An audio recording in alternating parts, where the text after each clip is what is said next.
Hello friends, welcome to our channel Literary Freaks and I am Sejal Gogia.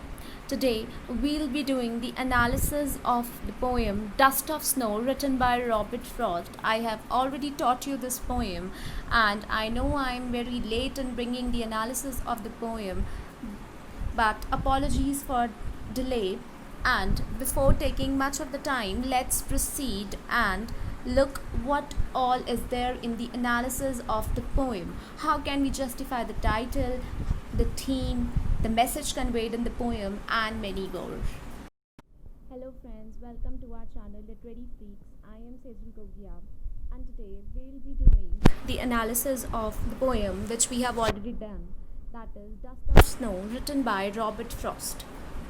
So, first of all, title justification. As I have already told you while teaching the poem that the title is quite an appropriate title. It is a well chosen title. Why? Because dust is something which is unassuming, humble and modest, which is not a grand thing, which is not something which has glamour, but yet it has been chosen by the poet as the title of a poem because poet believes that it's not always only the glamorous or the grand things which fascinate human mind. Even a handful of snow has the capacity to impact the human beings, to leave an everlasting impact. And this poem very well narrates that how a handful of fine particles of snow falling onto the poet, they swept away all his sadness, all his melancholy, and replaced his life with joy and hope. So title is quite appropriate and justified. Then theme. So in this poem, the poet Robert Frost talks about the importance of very small things in our life, very trivial and petty things. He says that these small things can change the attitude of the people at a large scale. And in the poem, the poet writes about a crow who shakes off the snow dust. So now the poet wants us, he wants the readers to learn that from the crow and shake off all the miseries and sadness that we have in our lives. And such small imagery of snow and crow which is present around us is enough to teach us great lessons in life.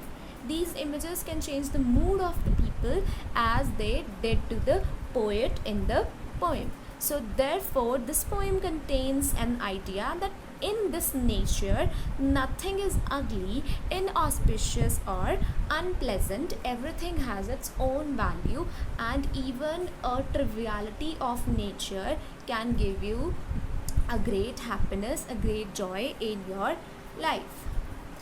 Next we have is the message given by the poem. So in this poem, Dust of Snow, Robert Frost, he highlights the title. He says that even the insignificant incidents the incidents which seem seemingly insignificant in our life, they can make a momentous change in our future. How? Just by imparting some new thoughts and a new outlook towards the life. If we can brave the hard times of our life and stride with fortitude, eventually some inspiring turn will come to change our sad situation into a happier one. So simple actions in our life can make all the difference in others' life.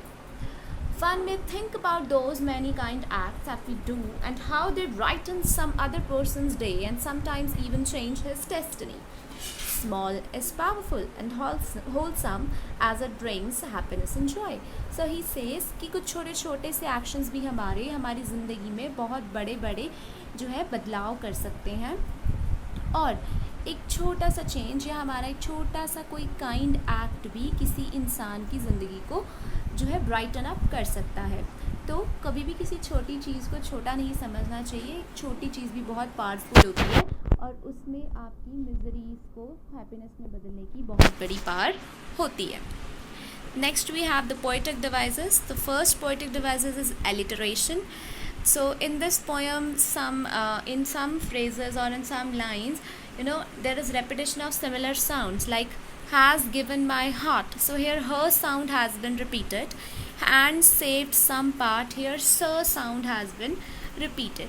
Next, enjambment. So the poem is an excellent example of enjambment, which means that one line is connected to another line but without any punctuation mark, and only a full stop is there at the end. So we have also seen while we were reading the poem that there was no punctuation mark in between, and there was only a full stop at the end. Next is symbolism and imagery. So the crow and the hemlock tree, they represent sorrow and depression felt by the poet, and on the other hand, snow represents joy and energy. So these are symbols which have been used by the poet, and the negative associations of these symbols are replaced by positive connotations by the poet.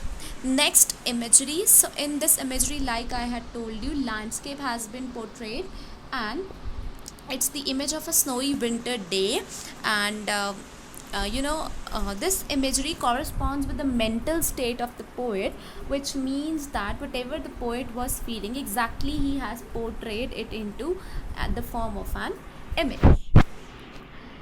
Then we have the rhyme scheme of the poem, which is ABAB, which means that the first line of the stanza rhymes with the third line, and second line of the stanza rhymes with the fourth line. Thank you friends, अगर आपको video पसंद आए तो channel को subscribe करें और video को like करें, चैनल को प्लीज़ प्रमोट कीजिए ताकि हम और अच्छी अच्छी वीडियोस बनाकर आपके लिए ला सकें। Thank you.